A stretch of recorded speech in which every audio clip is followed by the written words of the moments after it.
প্ৰথমতে কৈছোঁ এই ভিডিঅ'টো ছোৱালীসকলে স্কিপ কৰক। যিসকল ছোৱালীৰ মানসিকতা এনেকুৱা ধৰণৰ, যিসকল ছোৱালীৰ কেৰেক্টাৰ এনেকুৱা ধৰণৰ, সেইসকল ছোৱালী এই ভিডিঅ'টো স্কিপ কৰিব পাৰে। পৃথিৱীত অকল ল'ৰাই বেয়া কাম নকৰে।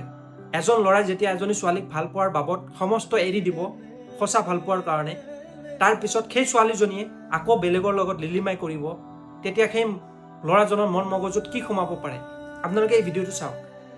ছোৱালীজনীৰ নাম হৈছে শ্ৰেয়া গোয়েল আৰু ল'ৰাজনৰ নাম হৈছে কীৰ্তন আগৰৱাল। দুয়োজনৰে বিয়া ফিক্স হৈ আছিলে। তো ছোৱালীজনীৰ বাৰ্থডেৰ দিনা এনেধৰণে ইমান ধুনীয়া এটা মমেণ্ট ছোৱালীজনীক ছাৰপ্ৰাইজ কৰিছিলে। ছোৱালীজনীও হাঁহিমুখি আছে, হাক কৰি আছে। তো আপোনালোকে ভিডিঅ'টো দেখি অনুমান কৰিব পাৰেনে সেই ছোৱালীজনীৰ মনত এনেকুৱা ধৰণৰ এটা প্লেনিং ল'ৰাজনক মাৰাৰ কাৰণে পুহি ৰাখিছে? কল্পনাই কৰিব নোৱাৰে ভিডিঅ'টো চালে। পুনেৰ এজন ৰিয়েল এষ্টেট বিজনেছমেনৰ পুত্ৰ কীৰ্তন আগৰৱাল বহুত কৰপতিৰ হয় আৰু ছোৱালীজনী শ্ৰেয়া গোয়েল, ছোৱালীজনীৰ ঘৰৰ বহুত কৰপতি হয়। দুয়োখন ঘৰৰে সন্মতিত, ছোৱালীৰ সন্মতিত বিয়া ফিক্স হৈছিলে, অৰ্থাৎ এৰেঞ্জ মেৰেজ। বিয়াৰ কাৰণে 17 কোটি টকাৰ এটা এপাৰ্টমেণ্ট বুক কৰি ৰাখিছিলে, য'ত তেখেতসকলৰ বিয়া চেলিব্ৰেশ্যন হ'ব, বিয়া ৰিচিপশ্যন হ'ব।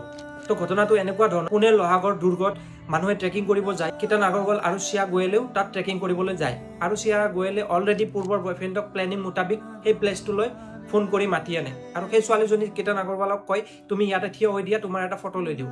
তাত থিয় হ'ব দি কেনে ফটো ল'ম বুলি কৈ চেতানৰ লগত মিলি পেলাই সেই ল'ৰাজনক ধাক্কা দি দিয়ে আৰু কীৰ্তন আগৰৱাল প্ৰায় 400 ফুট তলত পৰে আৰু তেনেকৈ মৃত্যু হয়। আৰু সেই ছোৱালীজনী এটা নাটক কৰে যে আমি ফুৰিবলৈ গৈছিলোঁ, ফটো উঠাৰ সময়ত মোৰ বয়ফ্ৰেণ্ড খাৱৈত পৰি তেনেকৈ মৃত্যু হয়। ঘৰৰ মানুহে ভালকে জানে কীৰ্তন আগৰৱাল ট্ৰেকিং কৰি ভাল পায়, তেনেকুৱা ল'ৰা এজন কেতিয়ানো শ্লিপ খাই পৰিব নোৱাৰে। তেখেতসকলৰ এটা সন্দেহ হ'ল, পুলিচক ইনফৰ্ম কৰাত তেতিয়া গোটেইবোৰ তথ্য আহি পৰিলে এনেকুৱা ধৰণৰ। আৰে তোৰ যদি বিয়া হ'ব মন নাছিলে সেইজন ল'ৰাৰ লগত, তোৰ বিয়া কেঞ্চেল কৰি দিয়ে যে মই বিয়া নহওঁ, ডাইৰেক্টলি কৈ দি তই বিয়া হ'ম বুলি কৈ পেলাই এখন ঘৰৰ এজন ল'ৰাক এই পৃথিৱীৰ পৰা নাইকিয়া কৰি দিয়া অধিকাৰ ক'ত পালি? ল'ৰাজন এখন ঘৰৰ একমাত্ৰ ল'ৰা আছিল। কেনেকুৱা পৰিৱেশ হ'ব পাৰে সেইখন ঘৰৰ? চাওক কেনেকুৱা, আপোনালোকে কেনেকে বিশ্বাস কৰিব? কিয় এনেকুৱা ঘটনাবোৰ হৈ আছে? আচলতে আমাৰ এইখন দেশত উপযুক্ত শাস্তিৰ অভাৱ।